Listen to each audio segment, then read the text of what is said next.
Imagine controlling your computer with just your thoughts. No keyboard, no mouse, just your mind. This isn't science fiction anymore, it's happening right now.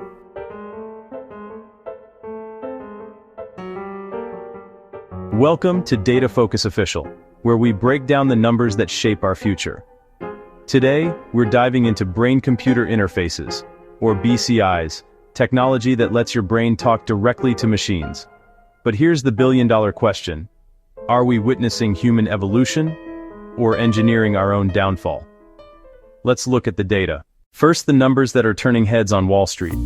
In 2024, the global BCI market was valued at $209 billion. That might not sound massive, but hold on. By 2033, experts project it will explode to $8.73 billion. That's a compound annual growth rate of over 15%. The United States alone? The market was $547 million in 2024. By 2034, it's expected to surge to $2.7 billion, nearly a five-fold increase in just 10 years. Here's where it gets interesting. There are two types of BCIs.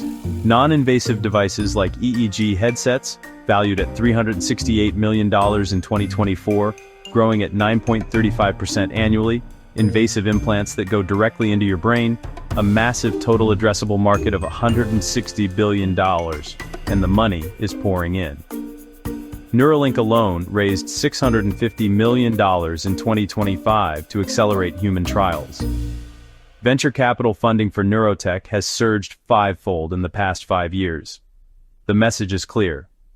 Big money believes BCIs are the future. But what do these devices actually do? Let's look at the clinical trials. As of mid-2025, approximately 25 clinical trials are underway globally, involving 67 participants since 1998. The focus? Helping people with paralysis, ALS, stroke, and spinal cord injuries regain control of their lives. BrainGate has monitored 14 participants over 12,203 participant days. Their results? Patients controlling cursors, operating robotic arms, and remarkably, experiencing only minor side effects like skin irritation, no brain infections, no device removals. Neuralink has now implanted chips in 3 humans as of January 2025, with plans for 20 to 30 more by year's end. Their first patient achieved a typing speed of 8 bits per second using only thoughts, playing chess and controlling computers without moving a muscle. Synchron took a different approach with their StentRoad device, inserted through the jugular vein, no brain surgery required. 10 patients are now texting, emailing, and even controlling Apple Vision Pro with their minds. One achieved 62 words per minute. The accuracy? Non-invasive BCIs hit 70-90% in controlled settings. Invasive ones? 90-100% for basic commands. In stroke rehabilitation trials, BCIs helped patients achieve a 75% improvement in motor function. These aren't incremental gains, they're life-changing. But every revolution has a shadow, and BCIs cast a long one. Let's start with the physical risks. Surgical implantation carries a 1 to 5% infection rate. Scar tissue forms around electrodes, causing signals to degrade by 20 to 50% within 1 to 2 years. In BrainGate trials, 2 of 14 participants experienced seizures, though they were brief and treatable. Even the most advanced implants face the same problem. Your body sees them as foreign objects. Over time, they stop working as well.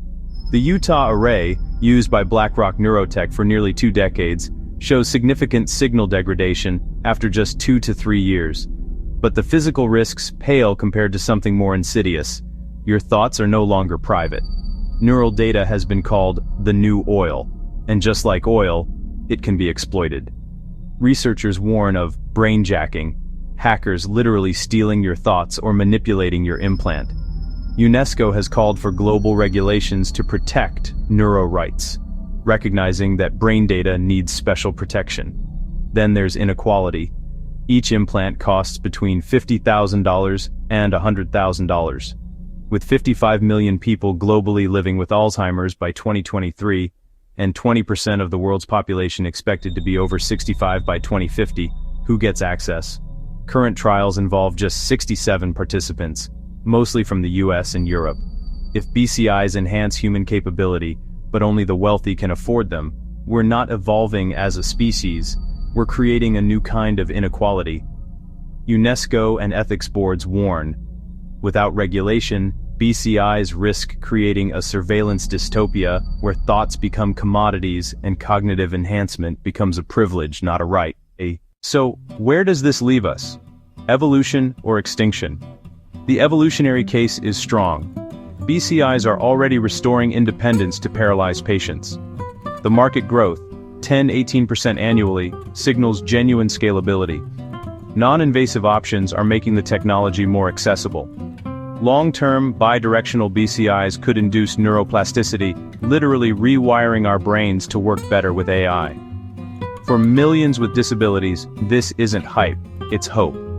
But the extinction scenario isn't about BCIs destroying humanity, it's more subtle.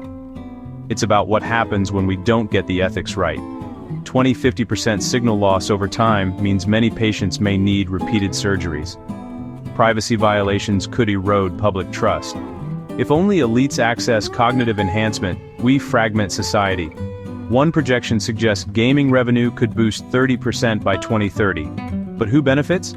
The path forward requires three things. 1. Diverse, large-scale trials.